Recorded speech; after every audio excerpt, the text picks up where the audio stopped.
Hello and welcome. I'm Al Barrows, and this is UFO Disclosure, the podcast that's meant to show an average person's reaction to all the UAP, UFO news from everywhere and anywhere. Today, I'd like to relate and comment on a story I found on the Weird World podcast. It involves a 14-year-old boy that was abducted in Texas. The aliens conduct experiments on him, and you'll never believe the reason for those experiments.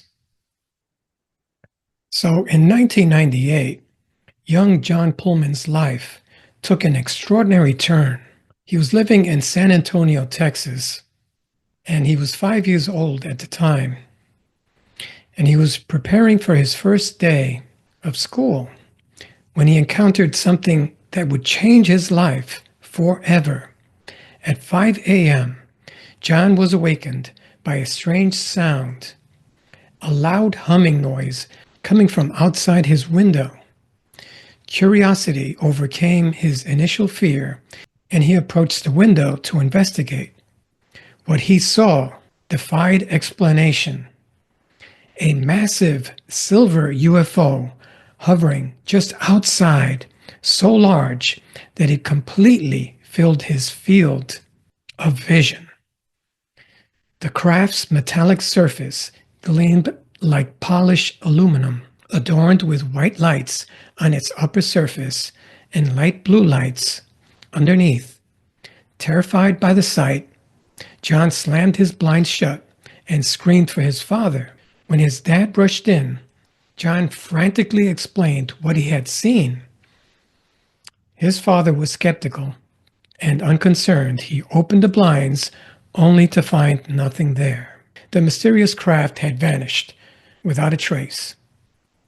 This incident marked the beginning of a series of encounters that would define John's childhood and adolescence.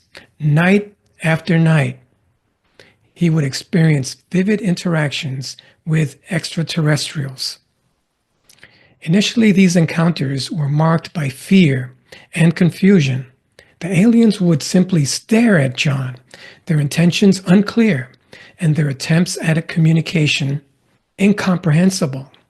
As time passed, though, John slowly developed the ability to understand the beings' telepathic communications. It was as if his mind was gradually tuning in to their frequency, bridging the gap between his consciousness and theirs.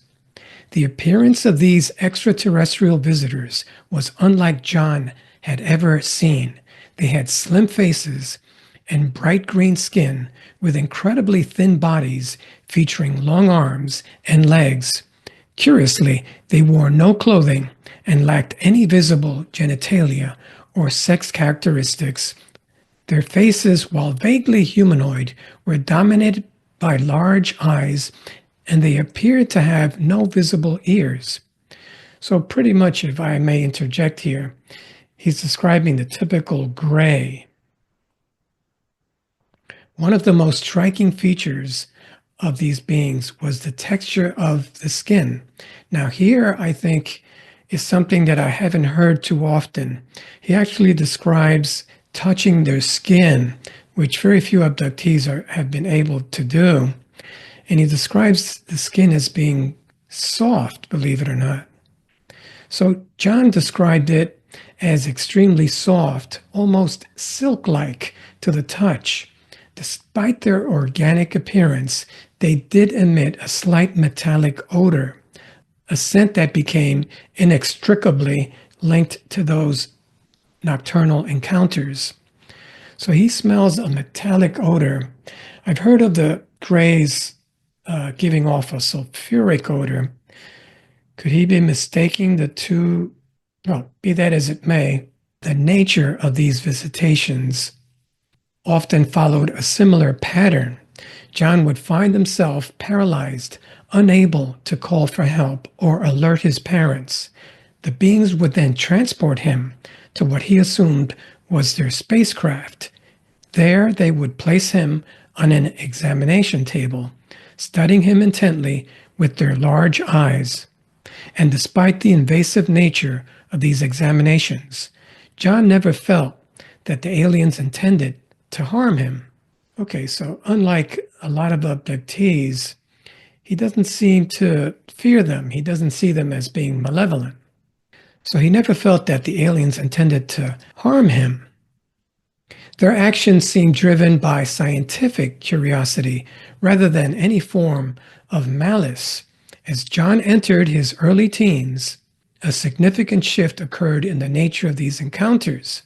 So when he gets into his early teens, this portion of the story describes John as becoming more calm around the extraterrestrials. And this allows John to somehow communicate with the extraterrestrials, which changes the whole dynamic of this situation. So at 12, he made a conscious decision to overcome his fear and resistance. During one particular abduction, instead of struggling against the experience, John allowed himself to remain calm and open. This change in attitude seemed to alter the dynamic between him and his extraterrestrial visitors. For the first time, John found the courage to communicate directly with these ETs. As he lay on the familiar examination table, he asked them what they were trying to do. The response he received was both surprising and profound. So in this portion of the story, the extraterrestrials actually reveal to John, the abductee, the reason behind all the tests and the examinations. It's the reason why I thought this story was so unusual and unique. One of the aliens communicating telepathically revealed that their ultimate goal was to allow humans to live forever. That's something that many have sought after. And these ETs claim to be experimenting with John in order to give it to us. This revelation was followed by an unexpected query from the alien. It asked John if he felt safe. The fact that these beings were concerned leads me to think that they're benevolent, where oftentimes in the media or in many UFO reports, they're described as being malevolent or uncaring. These beings were concerned about John's emotional state, and this marked a turning point in their relationship. So unlike what many think, the Greys here are being portrayed as empathetic aliens. John was emboldened by this show of empathy and expressed that he did indeed feel safe. He then made a request that would change the nature of his experiences dramatically. He asked for a tour of their spacecraft. So in this portion of the story, John is given a tour of the aliens' spacecraft. What followed was a mind-bending journey through an environment that defied human understanding. John's memories of this tour remain fragmented, but certain details stand out with vivid clarity. He recalls seeing other humans undergoing examinations, and in one particularly striking instance, he witnessed what appeared to be a surgical procedure being performed on another abductee. The command center of the craft left an unusually strong mark on John. It was a hub of advanced technology with large monitors displaying strange alien text. But it was what lay beneath his feet that truly took his breath away. The floor of the command center was transparent, offering an unobstructed view of Earth. Below, John found himself mesmerized by the sight. In the distance, he could make out a large, complex structure that he speculated could possibly have been the International Space Station. So this marked the beginning of a new phase in John's encounters. Instead of being subjected to examinations all the time, he was now being given tours of the ship and being introduced to more members of the alien crew. John met 3 additional ETs and over time developed what he could only describe as an actual friendship with these extraterrestrials.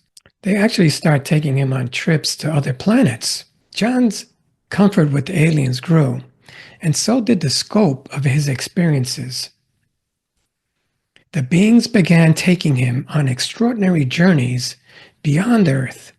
One unusual and memorable excursion brought John to a planet with a vast maze, like vast fields of greenery. The exact location of this world remained a mystery to John, but he recalls the aliens pointing out Earth's sun. So this would suggest that they were still within our Milky Way galaxy. The alien world John visited was both familiar and strange. The environment was lush and green, reminiscent of Earth's most pristine landscapes. However, there were subtle differences. For instance, the sun there that illuminated this world was dimmer than Earth's, casting a reddish glow reminiscent of a perpetual sunset, even with the sun positioned overhead. Strangely, John also never observed any insects or other animals during his visits. Thinking back on it, John wondered if this environment was a kind of Earth-like artificial construct or hologram, because it seemed highly unlikely to him that such a place would have evolved to be so similar on an entirely different planet in the galaxy. This would also seem to explain the absence of any animal life. One of the most striking features of this alien world was its water. It was unlike the typical blues and greens of Earth's ocean. The water there was a vibrant Canaan or turquoise, reminiscent of the shallows of Lake Tahoe or a Fijian beach. The temperature was consistently pleasant, hovering around what John estimated to be the mid-70s Fahrenheit. And it was during one of these otherworldly excursions that John received the news that would bring this chapter of his life to a close. The aliens informed him that they would need to leave him alone for a while, that he would only see them one final time. This revelation filled John with a sense of loss and apprehension. And true to their word, John's final encounter with the aliens occurred when he was 14 years old. And this would prove to be the most intense and consequential of all his interactions with these extraterrestrials. So as John lay in bed one night, the familiar sensation of being transported overtook him, and once again he found himself on the examination table aboard the alien craft. However, this time, one of his alien's friends was there to greet him. The alien explained that they wanted to conduct one last test. And this seems to be the culmination of all the experiments that they've been doing on John. And this is where finally is revealed in this story what is so unique about this story and what the alien's purpose is with John. So they told him that this would be the last test on John. The ETs warned him that if he agreed, they would never be able to see him again. And this news devastated John, who had grown close to these extraterrestrials over the years. The aliens emphasized the importance of this test, stating that it could potentially change the future of humanity. And despite his emotional turmoil, John agreed to participate. What followed was a scene straight out of a science fiction movie. John was led to a silver egg-shaped pod circled by bright red lights.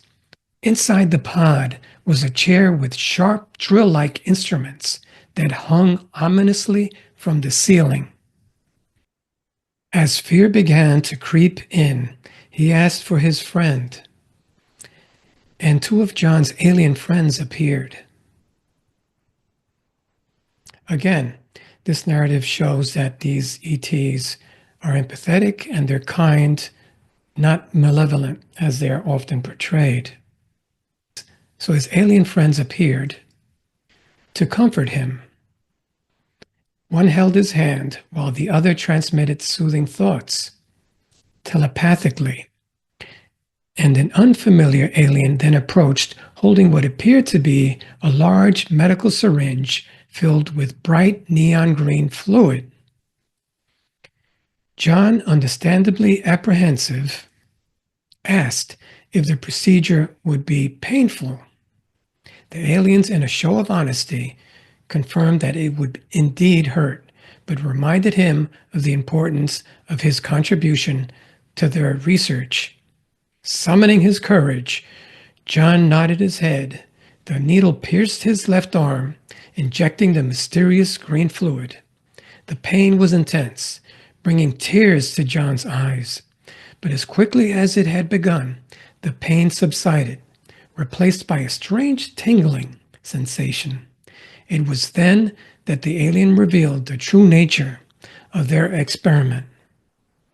So this is what the story has all been leading up to, and what I keep alluding to as being so unique about this story. The serum they had injected into John was designed to greatly extend the human lifespan. They warned him to keep this information secret, cautioning that revealing it could put him in danger. And that's understandable. You can see a lot of government agencies and Black project organizations trying to get a hold of John if they knew that he held a secret to an immortal lifespan within his veins. John's alien friends bid him an emotional farewell as he was transported back to his bed. After John was transported back to his bed, the gravity of what happened began to sink in. After waking, John immediately checked on his left arm, finding 3 green welts. And in a moment of panic, he pressed on one of the blisters, causing it to burst and release its green ooey fluid onto the bed sheets. He quickly popped the remaining 2, and overwhelmed, John called for his father, who rushed him to the emergency room. So John feared ridicule or people not believing him, so he chose not to disclose what actually happened. He never really disclosed the true origin of his injuries, and the attending physician, lacking any other explanation, treated the wounds as chemical burns, prescribing just a burn cream and topical antibiotics to prevent infection. And to this day, John bears 3 faint circular scars on his left arm, a permanent reminder of his final encounter with the aliens. These marks serve as tangible personal evidence of his extraordinary experiences. So John Pullman, to this day, still has those 3 circular scars on his left arm. But why John? Why did the ETs pick John to experiment with a immortality serum? I'm sure John wonders that himself. And if true, this could benefit all of mankind. It could result in longer lifespans for all of us. And to this day, John Pullman looks younger than his age. He rarely gets sick. And if he gets hurt, he heals very quickly. Will he live a longer lifespan than the rest of us? I guess only time will tell. Hope you guys enjoyed that. My name is Al Barrows. This has been UFO Disclosure. Please remember to like, share, and subscribe. Thanks. Thanks for listening to my podcast.